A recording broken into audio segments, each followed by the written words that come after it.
네, 시장의 큰 그림 그려보는 시간입니다. DS투자증권의 양혜정 투자전략팀장입니다. 안녕하세요. 네, 안녕하세요. 네. 양혜정입니다.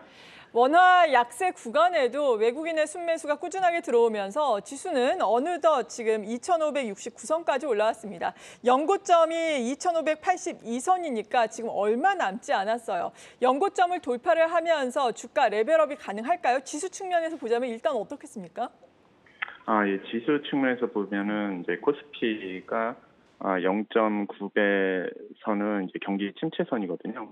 기준은 이제 계속 하단을 지지하고 있는 상태로 보시면 되고요. 경기 확장의 경계선이 PBR 1배선입니다. 1배선이면 지금 기준으로 보면 2,700에서 2,750포인트거든요. 그러면 현재 보면은 글로벌리 좀 약간 문제가 있다 이렇다 하지만 중국은 약간 회복하는 중이고 국내도 보면은 상반기는 부진한데 하반기는 약간 좀 회복될 거라는 얘기들을 정부 당국자들 얘기를 하고 있거든요. 그러면 코스피 기준을 보면 2,700포인트 선까지는 넘어설 수 있지 않을까. 그러면 지난해 6월부터 이어 2,150, 2,600포인트 굉장히 좁은 박스권인데 그 수준은 좀 넘어설 수 있지 않을까. 한 2분기 중에 가는 것으로 저는 예상하고 있습니다. 네, 이런 가운데 어제는 중국이 또 미국 반도체 대기업 마이크론 테크놀로지의 판매를 금지하는 제재를 가했다라는 소식이 전해졌습니다. 이에 따라서 중국에서 또 반도체 판매하는 우리 기업도 약간은 지금 상황이 안 좋지 않나, 이 단속을 또 피해가거나 극복하기는 어렵지 않나라는 시각이 대두가 되고 있거든요. 이 일련의 추세에 대해서는 지금 어떻게 보고 계세요? 중국이 최근에 보면은 방첩법이라는 것을 개정을 했거든요. 근데 그 내용이 보면은 약간 데이터를 빼간다든지 이런 부분에 대해서 굉장히 초점을 두고서 그 부분을 추가를 시켰어요. 그러니까 이게 미국이 중국 화웨이를 제재할 때 했던 것과 굉장히 비슷한 방식으로 미국 기업들을 제재하는 식으로 갈등이 진행되고 있다고 보시면 되거든요. 그래서 아마 중국에서 글로벌 기업들이 뭔가 사업을 진행하기가 좀 어려워지지 않을까 이렇게 보고 있고 특히 이제 올해 시장 보시면은 중국 같은 경우 그 상해 시장에서 보면은 국유 기업들이 민간 기업들보다 성과가 더 낮거든요. 그러니까 정부가 지금 중국 정부 자체가 민간보다는 정부 주도로 뭔가 진행을 하겠다 이런 의도가 좀 거기에 시장에도 반영되고 있다 이렇게 보시면 될 것 같아요. 그러면 뭔가 이제 국내 기업들 같은 경우는 어차피 그쪽에서 이제 민간 영역들하고 이제 경쟁을 해야 되는데 국유 기업들하고 경쟁하기 좀 어렵거든요. 그렇다면 한국 기업 같은 경우는 이제 소비재 기업들 같은 경우는 어느 정도 좀 돌파구가 있겠지만 제조업 기반 기업들은 향후에도 이제 경쟁이 점점 치열해지지 않을까 이렇게. 네, 그리고 중국 정부의 견제도 굉장히 심해질 것 같고요.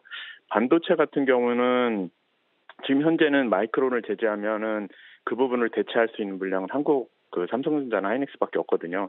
그렇다면은 지금은 아마 제재를 하지 않을 것으로 일단 보고 있거든요. 그런데 향후에 이제 중국이 어느 정도 지금 진행하고 있는 반도체 굴기가 어느 정도 진행됐을 때 그때는 제재를 좀 하면서 한국도 좀 견제를 하지 않을까 이렇게 예상을 하고 있습니다. 네. 하지만 일단은 반도체주들 물론 오늘은 쉬어가고 있지만 최근에 추세가 괜찮지 않았습니까? SK 하이닉스 그리고 삼성전자도 지루했던 박스권을 약간은 상향 돌파를 하는 모습을 나타냈는데 반도체주에 대한 투자 의견은 어떻습니까? 차기 주도주가 확실히 될 수 있을까요? 예, 반도체는 이제 향후 이제 성장성은 괜찮다고 생각을 합니다. 일단 왜냐면은 지금 약간 부진한 거는 사실 보면은 한국 반도체가 보면 수출 비중이 과거에는 미국이다가 지금은 중국 비중이 워낙 높거든요. 중국 비중이 높기 때문에 그 부분에 대한 어떤 약간 교체기랄까 전환기의 약간 부진이라고 저희는 생각을 하고 있고요.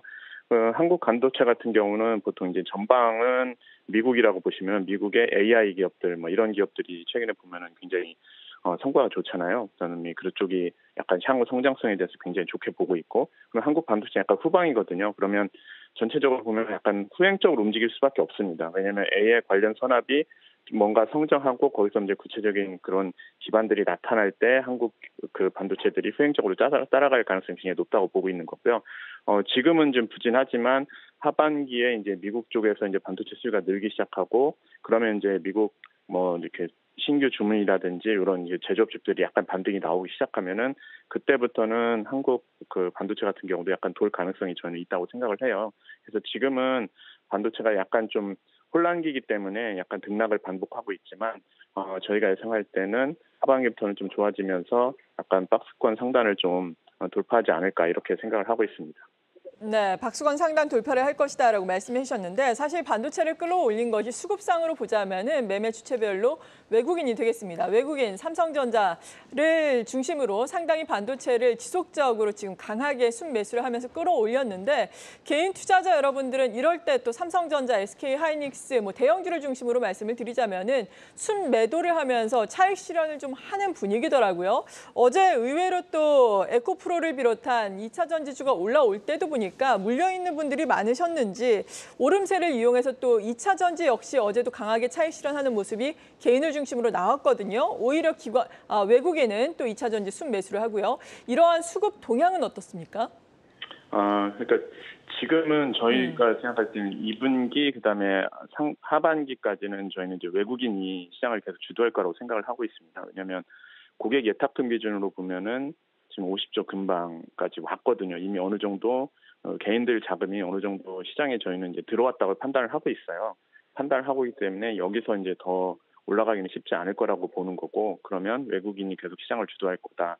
그럼 외국인 같은 경우에는 계속 지난 4월 이후에 삼성전자, 그다음에 환율 뭐 이런 거 보고서 좀 들어오는 건다라는 저희는 생각을 해요. 그렇다면은 지금은 2차 전지가 약간 지난번 이제 밸류에이션 워낙 높을 때 그때부터 내려왔기 때문에 그리고 어제 장에서 테슬라도 성장주가 오르다 보니까 좀 시장이 좀 랠리를 하는 것 같다는 생각인데 2차 전지는 저희가 생각할 때는 약간 이제 양극재나 뭐 이런 소재보다는 저희는 이제 셀메이커 중심으로 좀 배워하는 게 어떨까. 차라리 지금은 반도체에 대해서 개인 투자자들이 너무 오랫동안 사실 보면 들고 있다가 지쳤기 때문에 올라오는 과정에서 좀 매도를 하고 있는데 오히려 매도하기보다는 지금 업황이 턴하는 구간이기 때문에 오히려 이제 그 매수하는 것을 지키면서 가는 구간이지 않을까. 그래서 외국인 중심의 플레이에서 좀 벗어나지 않았으면 좋겠다. 이렇게 말씀드릴 수 있겠습니다. 네. 네, 반도체는 계속해서 홀딩의 전략이 필요하다라고 말씀해 주셨습니다. 우크라이나 재건과 관련된 종목들이 어제 상당히 큰 폭으로 급등을 했습니다. 오늘도 일부 종목을 중심으로 오름세를 이어나가고 있는데 이쪽 종목에 대한 모멘텀 플레이는 어떨까요? 예. 우크라이나 재건은 아마 올해 아니고 내년쯤, 그러니까 전쟁이 종료됐을 때 가장 크게 이슈화가 될 수밖에 없는 부분이거든요. 그러니까 과거 2차 세계대전 때 이제 마셜 플랜하고 굉장히 이제 비슷한 그런 서방 국가의 어떤 단합을 보여주는 그런 하나의 어떤 분기점이 어떤 그 촉매 뭐 이런 부분이 될 가능성이 굉장히 높거든요. 그러면 유럽 같은 경우가 지금 보면 성장률이 굉장히 더딘데 우크라이나 재건 이슈만으로도 유럽은 성장률이 굉장히 뛸 수 있습니다. 과거 마셜 플랜이 진행됐을 때도 유럽 같은 경우가 전쟁 이후에 경기 침체를 경험했는데 그 후에 이제 그 GDP라든지 생산이라든지 이런 것이 거의 2배 가까이 상승을 했거든요. 그래서 저희가 생각할 때는 이건 굉장히 모멘텀이 되고 지금 긴축을 하지만 이 우크라이나 재건과 관련된 부분은 분명 재정적이나 이런 부분으로 돈이 풀리는 그런 이슈이기 때문에 유동성에도 분명히 도움이 될 거라고 생각을 해요. 다만 이제 문제는 이게 우크라이나 전쟁과 관련해서 얼마만큼 전쟁에 기여했느냐 이 부분이 향후 원주와 관련된 재건과 관련된 비용 배분에 있어서 좀 분배가 되지 않을까 그 기여에 따라서 그래서 생각을 하고 있는데 일단은 미국이 원조를 가장 많이 했기 때문에 재건과 관련된 가장 큰 그 이득을 볼 거라고 생각을 하고 있고요. 한국도 일정 부분 지금 참여하면서 그 부분에 대한 지분을 가져오려고 하고 있습니다. 그래서 이제 그와 관련된 부분은 저희가 생각할 때는 올해 말 그다음에 내년까지 계속 이슈로 가져가도 되지 않을까. 그래서 관련 종목들은 기대를 해도 되지 않을까 이렇게 생각을 하고 있습니다. 네. 그리고 오늘 보자면은 좀 쉬어가나 싶었던 엔터주가 갑자기 또 힘을 내고 있네요. YG 엔터테인먼트 급격하게 오름폭을 키우면서 4% 내외로 급등을 하고 있고요. 다른 엔터주들도 상황이 상당히 좋습니다. 조선주도 좀 어제 급등 이후에 쉬어가나 싶었는데 오늘 또다시 힘을 내려고 하고 있는 분위기인데 업종별, 종목별로 투자 전략 마지막으로 세워주신다면요? 예. 올해 그러니까 전체적인 어떤 기관 투자자나 이제 큰 자금들은 반도체나 자동차 같은 어떤 큰 종목으로 대응을 할 가능성이 굉장히 높거든요. 그래서 저희가 생각할 때는 외국인은 아마 그런 쪽으로 대응을 계속 할 거고 개인들이 접근할 만한 것들은 저희가 생각할 때는 조선주, 그다음에 지금 말씀하신 엔터주 같은 것들이 괜찮을 것 같아요. 왜냐면은 조선주나 엔터주는 1분기 실적을 통해 가지고 어느 정도 얘네들은 올해 경기가 안 좋고 긴축 과정에서도 성장을 한다 이런 부분이 어느 정도 확인됐거든요. 그래서 이 확인된 부분이 2분기 정도까지는 2분기, 3분기 정도였던 실적까지는 계속 이어질 가능성이 높다. 그러면 이런 조선주, 엔터주 이런 것들은 향후 실적 가이던스 굉장히 좋기 때문에 좀 계속 담고 가도 되지 않을까 이 정도로 생각하고 있고요. 큰 종목의 어떤 그 대형주 쪽에서는 약간 반도체와 자동차 이런 것들이 괜찮을 것 같다는 생각을 하고 있습니다. 네, 지금까지 DS투자증권의 양혜정 투자전략팀장이었습니다. 감사합니다. 네, 감사합니다.